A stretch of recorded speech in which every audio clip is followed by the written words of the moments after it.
Ready to read Level 2, Living in Egypt by Chloe Perkins, illustrated by Tom Woolley. Ahlan wa sahlan. That means hi in Arabic. My name is Amira and I live in Egypt. Egypt is a country in Africa where more than 90 million people live, including me. Egypt is in the northeast corner of Africa. It is part of a region called the Middle East. Much of the Middle East is hot and dry. It is covered with deserts. Almost all of Egypt's land is desert. The two largest deserts in Egypt are the Eastern Desert and the Western Desert. Animals such as cobras, hyenas, lynx, and gazelles can be found there. The rest of Egypt's land is along the Nile River. The Nile River is the longest river in the world. It starts south of Egypt at the equator. It cuts through eastern Egypt, flowing from the south to the north, where it empties into the Mediterranean Sea. In the north, near the Mediterranean Sea, is the Nile River Delta.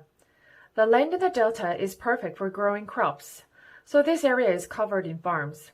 The south of Egypt has lots of mountains and hills. Along the Nile are many big cities like Cairo. Cairo is our capital and the largest city in Egypt. Near Cairo is Giza. At Giza are some of the coolest ancient monuments in Egypt, like the pyramids and the Great Sphinx. Alexandria is on the Mediterranean Sea. It was founded by the ancient King Alexander the Great. Port Said is where many goods come into Egypt through the Suez Canal. The canal connects the Mediterranean and Red Seas and is important for trade.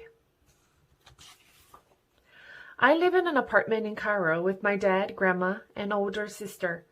My dad owns a coffee shop down the street. There are lots of coffee shops in Cairo, but his is the best. My dad is often busy at work, so my grandma helps take care of my sister and me. My sister loves fashion. She wants to design clothes when she grows up. Each morning my grandma, sister, and I eat breakfast together. My dad has to get up extra early to open the shop, so he's already at work. Once my sister and I are ready, my grandma drives us to school. There are 22 students in my class. We study Arabic, English, French, math, science, social studies, gym, art, and religion.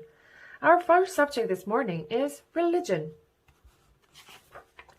In Egypt, most people are Muslim. That means we follow a religion called Islam. Today we are learning the 5 pillars of Islam, the things people must do or believe in to be Muslim. The first pillar, faith, means to believe in God and the Prophet Muhammad, peace be upon him, and to declare your belief. The second pillar, prayer, means we perform the 5 prayers each day. The third pillar, charity, means helping those in need. The fourth pillar, fasting, means we don't eat or drink during daytime in the month of Ramadan. Pilgrimage, the 5th pillar, means visiting Mecca if you're able. After religion, we study languages. I speak English, Arabic, and French. English and French are hard to write. The languages are different, but they both use the same alphabet and are written left to right. Arabic has its own alphabet and is written right to left. Snack time. My grandma packed me chips and a sandwich. Yum. After we finish our snacks, we have gym class. Then we move on to our special studies lesson. History is my favorite subject. Egypt has a really long history.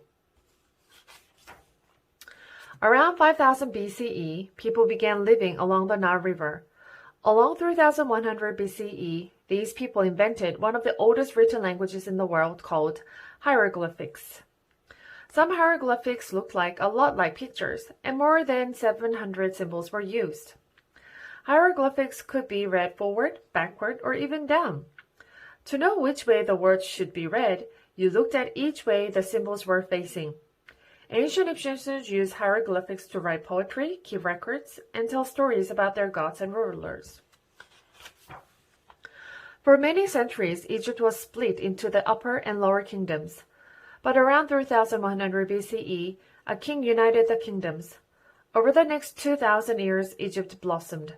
Ancient Egyptians invented things we use today like toothbrushes, locks, and eye makeup. Egyptians built monuments for their rulers or pharaohs. Many of them still stand today, like the Great Sphinx and Karnak Temple and more than 100 pyramids. Egypt also became a center for trade. People from all over the world came here to buy and sell things. But 200,000 years later, Egypt was weakening.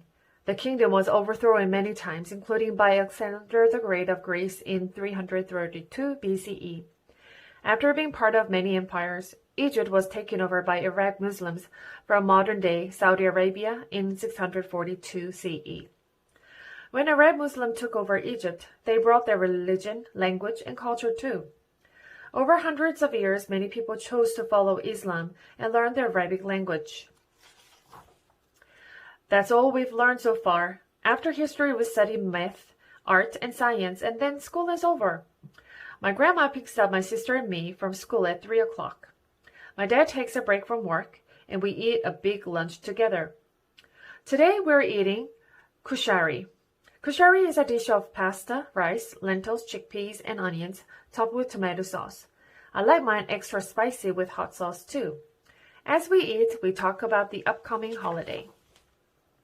Ramadan is the 9th month in the Muslim calendar, and it starts next week. Remember the 5 pillars of Islam? During Ramadan, we fast, which means we don't eat or drink from sunrise to sunset. We have a big meal before sunrise, and then another big meal at night with friends. Kids like me don't have to fast, but I want to try it. Last year, I fasted for one morning, but this year I'm going to fast for one whole day. As part of Ramadan, we also pray more and give money to charities or volunteer. At the end of Ramadan, we have a big celebration. After lunch, I watch TV, and then I do my homework. This afternoon, I'm helping my sister make a new hijab. Hijab is a head covering that Muslim women wear in public or when they pray. I'll wear a hijab when I'm older too. I hope my sister would make me a cool hijab like this. It's dinner time. In Egypt, dinner is a small meal. We often eat our leftovers from lunch or have something light like molokhaya. Molokhaya is a vegetable soup made with garlic and other spices. After dinner, it's time for every evening prayers. I'm not old enough to do the 5 prayers most Muslims do each day, but I do know how to pray Isha, the nightly prayer. When I pray, I wear a hijab like my grandma and sister and stand on a prayer rug. After prayer is time for bed. My sister and I flip through her fashion magazines before we go to sleep. We see pictures of fashion shows in Italy and Japan and India. I would like to go to all of these places. Would you like to visit Egypt someday?